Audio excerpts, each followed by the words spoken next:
In this video, I'm going to be going over the best budget cards to be buying right now in NBA 2K25 Myteam. All of these cards are going to be around that 40,000 MT price point or lower, but a lot of these cards are only going to cost maybe 5 to 15k, some being a little bit more expensive like maybe 30 to 40,000 MT, but these are just going to be all of the best budget cards right now in Myteam that I do recommend you guys picking up. So if you guys want to know what are the best budget cards in this game, I'll pretty much be going over all of them here in this video. So starting off with the new Bracket Buster set, honestly, there wasn't as many good budget cards as at least I was hoping to see.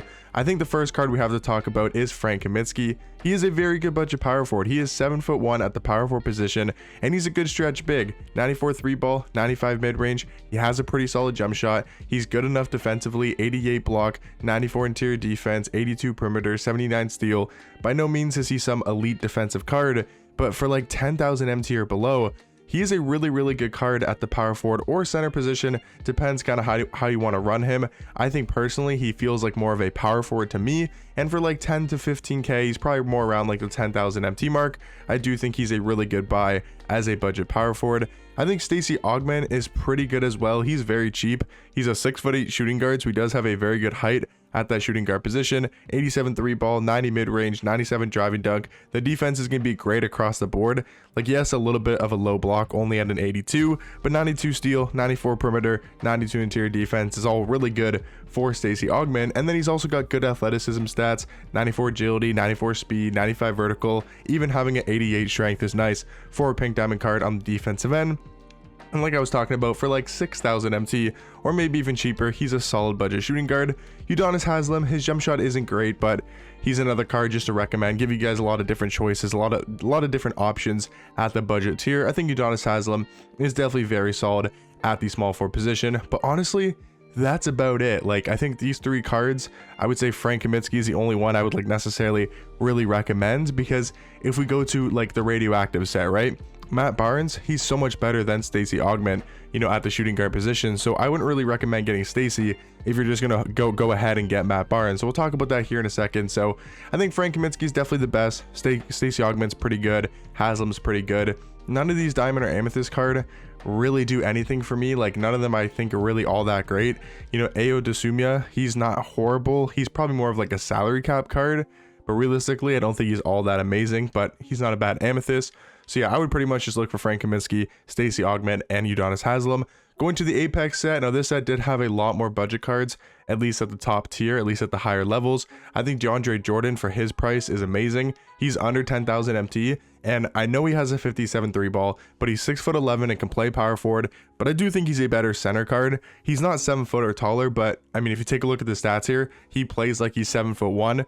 Yes, he has a 57 3 ball. Yes, he has a 72 mid range, and it's not the best jump shot in this world, but it is greenable. He can hit a wide open three, and you can't leave this card completely open. If you can green his jump shot, I mean, take a look at the other stats on this card. 98 standing dunk, 98 driving dunk.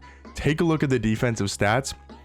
Unbelievable on this card. 99 block, 99 interior defense, 92 steal, 94 perimeter. I mean, he is an absolute budget beast. He's also got 90 speed, 94 agility, really good vertical and strength, both at a 98. This card is ridiculously good for under 10k. One of the better budget bigs in this game if you can hit his jump shot. Have to mention a card like Boris Diaw, the pink diamond. He's also, I believe is under also 10,000 MT. Yeah, he's like maybe 6 to 7k, really not that expensive. 6'8" at small forward, and he's just very well rounded. 92 3, 92 mid range, has above 90 in every single defensive category, or I should say 90 and above with that 91 block, the rest being a 90, but good stats again across the board are all very good. 11 Hall of Fame badges. He's got Limitless, Deadeye, which is great. You know, he's got Set Shot Specialist, Shifty Shooter. Really good badges on this card, really good stats, has a decent jump shot. He's another really good budget option at the small forward position. Same goes for Brian Scalabrine.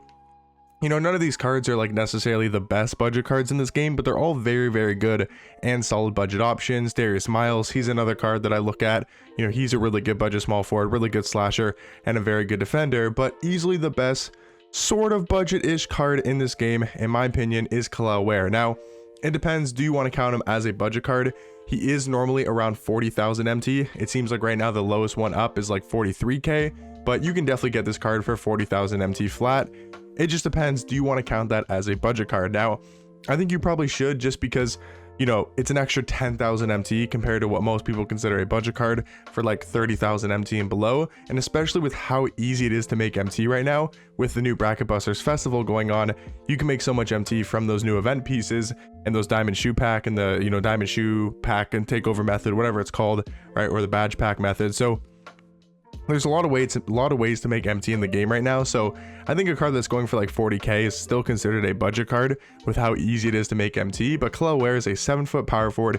He is such a good defensive card, 95 block, 88 interior defense. He's got a great jump shot. I think he's almost like one of the must-have cards in this game. Like if you guys are looking for a card at power forward, definitely go ahead and look at Kel'el Ware. And then probably one of the last cards from this set I got to talk about is Bruce Bowen. He is so good for like that really cheap budget option for like 2,500 MT, maybe just under 3,000, a 6'7" shooting guard. And this guy is so good defensively, one of the best budget defenders in this game.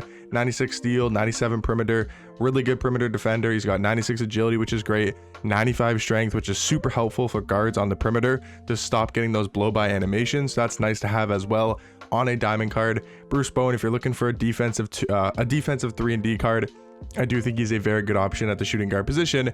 And then all of these amethysts are solid. Like Mogbo's pretty good, Cam Whitmore solid, JT Thor, Ousmane Dieng.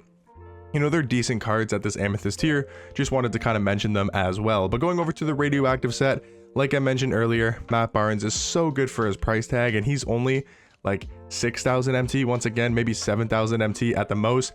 Really cheap budget option. 6'7", can play the shooting guard position, 93 3-ball, and he's got one of the fastest jump shots in this game.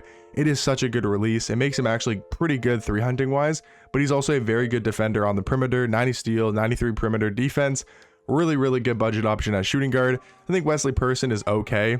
I think Matt Barnes is a lot better, but he does have the Oscar upper, and he's got a pretty good jump shot, 96 3-ball, not a bad defensive card as well. So if you wanted to get another shooting guard option, guys like Wesley Person, guys like Asar Thompson are also not bad, you know, options at the shooting guard spot. But Jonathan Bender, easily the best budget card in this game from this radioactive set, and maybe one of the best budget cards in this game just flat out in general, because you can find him for like 35,000 MT, I do believe, maybe even 30k.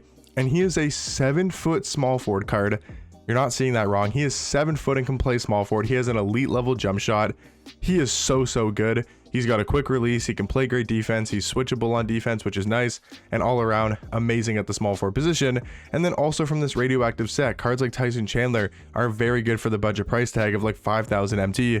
You guys probably know how much I love this card. He's such a good defender at the center or power forward spot. He's got a great jump shot. He's a very good defender, 96 block, 96 interior defense, and all around really do love this Tyson Chandler card. From the inevitable set, Danny Green, he's okay of a budget card. I think Kobe White, he's also a solid budget card as well, but realistically, you know, I think he's a little bit overpriced because of that dynamic duo, but are just solid budget options. You know, Doug Christie's not that bad as well. And then from the unlimited sets, really not any great budget cards. I'd pretty much stay away from every single card in this unlimited set. But if we go to season 4, definitely cards like Stephon Castle are still really good at point guard. Absolutely love this card. 6'7", can play great defense. Alex Sarr for like 30k or below. I think he's actually like 25k now. He's a really good option at the power forward position. At the budget tier, he's 7'1", has a good jump shot, great defender. Even cards like Pink Diamond Zach Edey. I know there's that new Dark Matter, but for like 30,000 MT, maybe 25k now, right? 7'5" center, 7'10" wingspan. I know he's on the slower end and he's nowhere near as good as that Dark Matter card, but still 60 speed, 57 agility, you can get away with it. And he is so good in the paint. I mean, he's an absolute bully ball down low, whether it's on the offense or the defensive end. And below Koulibaly, he's also really good for a budget price tag. Those are, like, in my opinion, the best 4 pink diamonds, you know, 4 best budget cards from this all-star set. Below Koulibaly, Stephon Castle, Sarr, and then also Zach Edey. In the rest of season 4, you can maybe look at a card like Pink Diamond Bol. Now, I think he's a little bit overpriced for how good he is. I don't know if he's even considered a budget card. There's some times where he's like 40k. He's like 45,000 MT. You can sometimes get him for like 40k. Just another option I'll throw out there. He's a 7'3" power forward. He is very glitchy in game, but realistically, I don't know if he's really necessarily worth his price tag.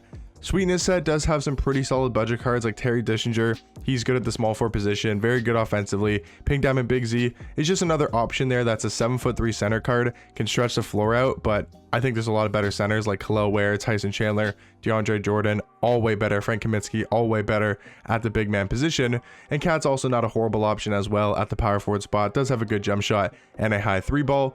The rest of season 4 doesn't really have too many great budget options. You kind of have to go to like season 2, to be honest, if you want to find any really good budget options. And I think you have to talk about Pink Diamond Hakeem. He is so good for like 30 to 35k.